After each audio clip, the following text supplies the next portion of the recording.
સરહદી રેન્જ ભુજના પોલીસ મહાનિરીક્ષક ચિરાગ કોરડિયા તથા પૂર્વ કચ્છ એસપી સાગર બાગમારના માર્ગદર્શન હેઠળ એસઓજી દ્વારા અનધિકૃત રીતે ભારતમાં વસવાટ કરતી એક બાંગ્લાદેશી મહિલા નાગરિકને ઝડપી પાડવામાં આવી છે.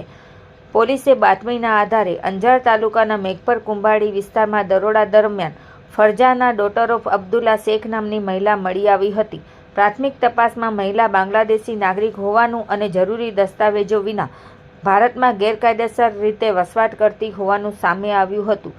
પોલીસે મહિલાને ડિટેઇન કરી આગળની કાયદેસરની કાર્યવાહી હાથ ધરી છે.